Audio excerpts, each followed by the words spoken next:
গণভোটের রায়কে বাতিল করার জন্য আদালতকে ব্যবহার করার চেষ্টা করা হচ্ছে। গণভোটের গণ রায় দ্রুত বাস্তবায়ন করুন। বেশিরভাগ দেশেই পুরনো বন্দোবস্ত, বিদ্যমান ইস্টাবলিশমেন্ট নতুন নেতৃত্বকে, তরুণ নেতৃত্বকে রাজনৈতিক শক্তি হিসেবে দাঁড়া হইতে দেয় নাই।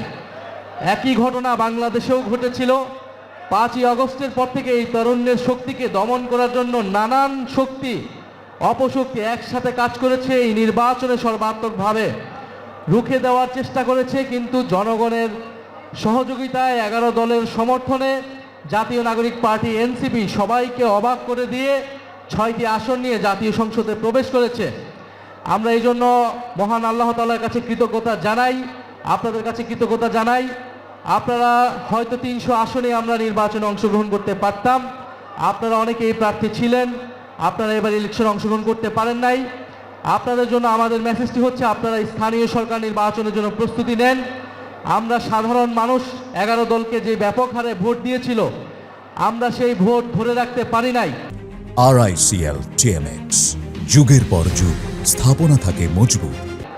সেই ভোট যদি আমরা সম্পূর্ণভাবে ধরে রাখতে পারতাম, নির্বাচনের ফলাফল অন্যরকম হতো। যেটা জাতীয় নির্বাচনে আমরা পারি নাই, সেটা স্থানীয় সরকার নির্বাচনে আমরা সেটা করে দেখাতে চাই।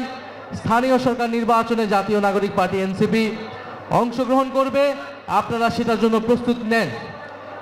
দ্বিতীয় বক্তব্যটি হচ্ছে, আমাদের যে লড়াই বিচার সংস্কার এবং দুর্নীতি আধিপত্যবাদের বিরুদ্ধে, এই লড়াই শেষ হয় নাই। এই লড়াই আমাদেরকে নতুন করে শুরু করতে হবে।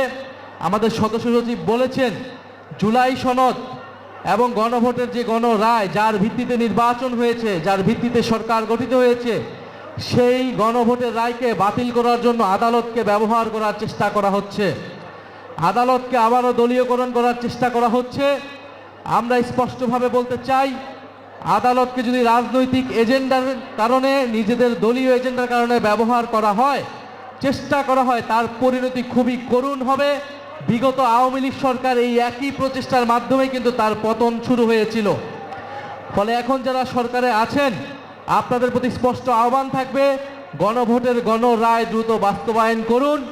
আমরা গণভোটের গণ রায়ের মাধ্যমে এই বাংলাদেশ, এই নতুন সরকারের যাত্রা শুরু হোক, নতুন সংসদের যাত্রা শুরু হোক, সেটা প্রত্যাশা করি।